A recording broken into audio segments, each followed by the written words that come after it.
Swayam Prabha. Digital India. Educated India.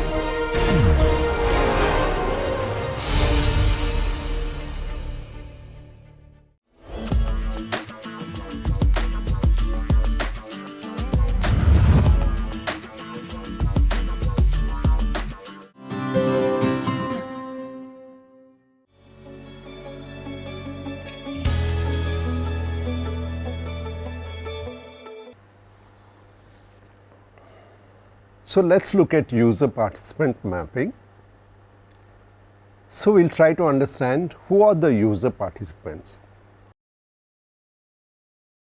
according to their level of participation or relationship or involvement with the topic or the area that you are trying to understand.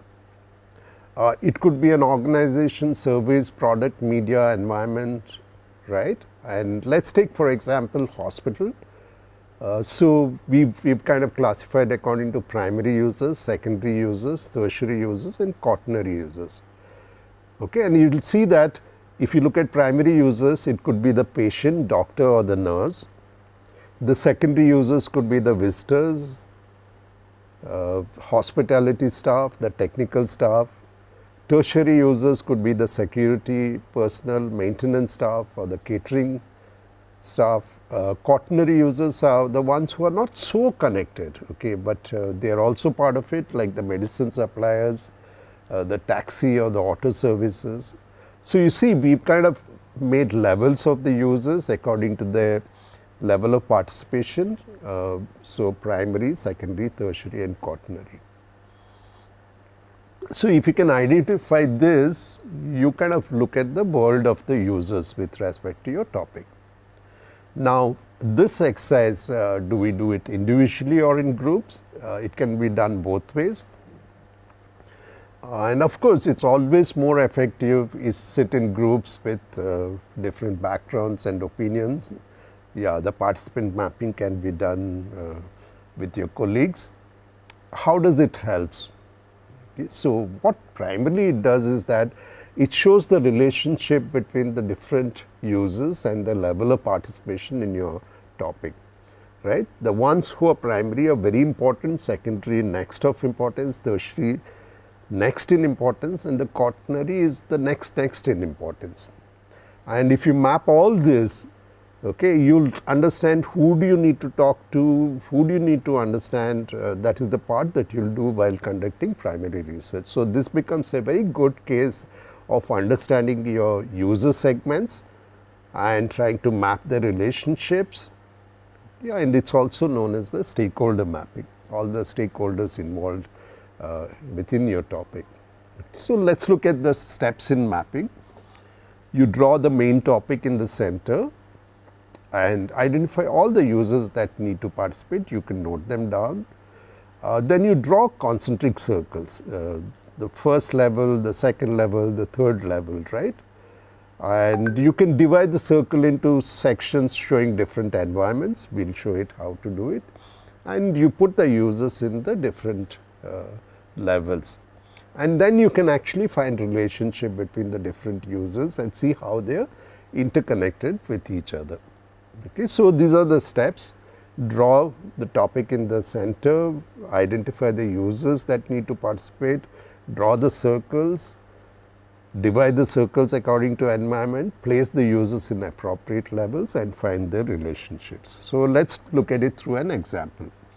So, this is actually toys for children and you will see that there are many users which can come when you are designing toys for children, from children themselves to their parents, to the siblings, to grandparents, to uncles, aunts, neighbors, friends, school teacher.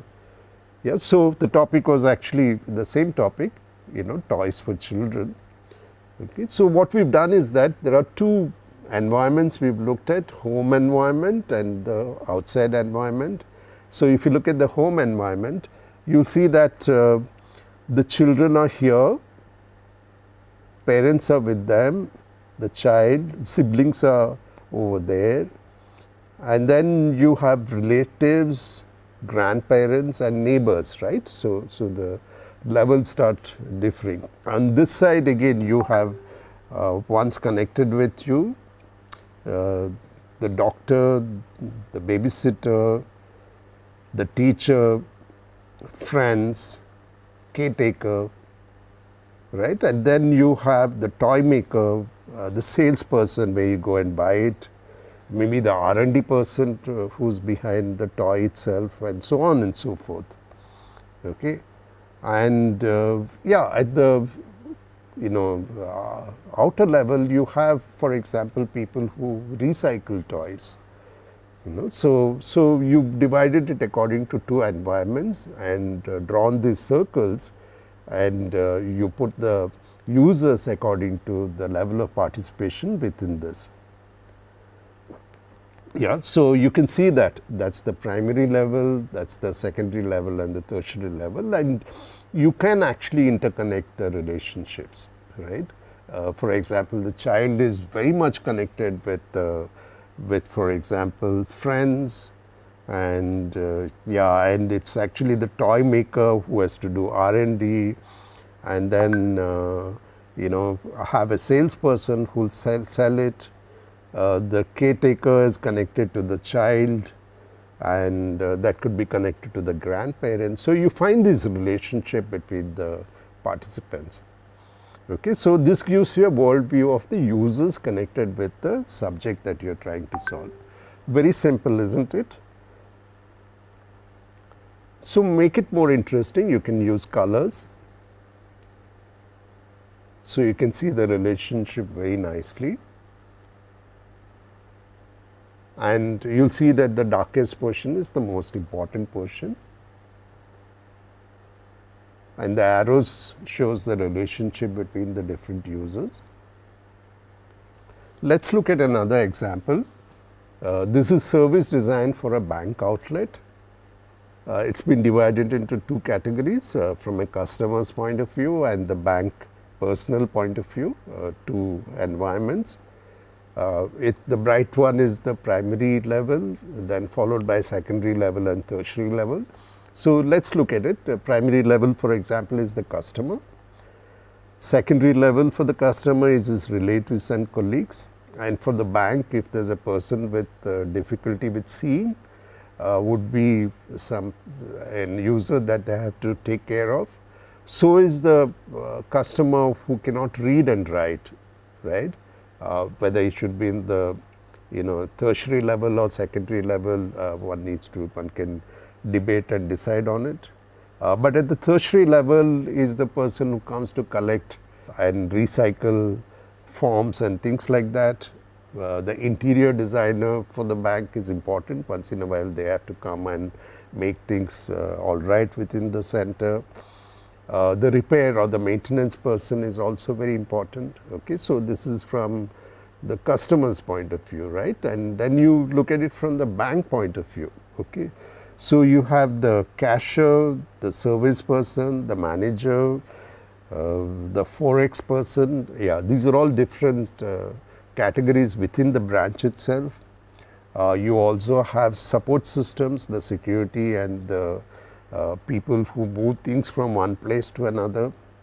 At the same time, they could be a catering person or a technician who's involved in it. Okay, so if you look at if you're going to design services within the bank itself, then all these people become important, but then you know who are primary, who are secondary, and who are probably tertiary.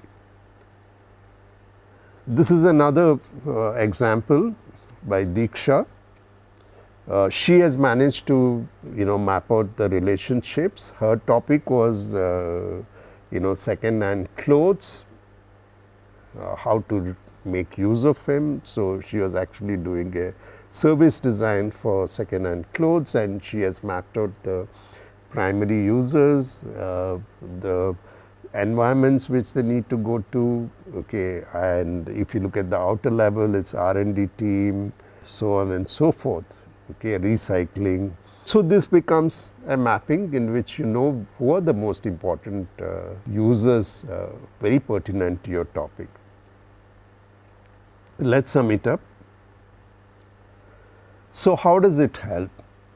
So it shows the relationship and the levels of participation on the importance of the different users. that are part of the system. System for you is the topic that you've chosen. It will also help you users that you need to converse and talk to further understand the topic.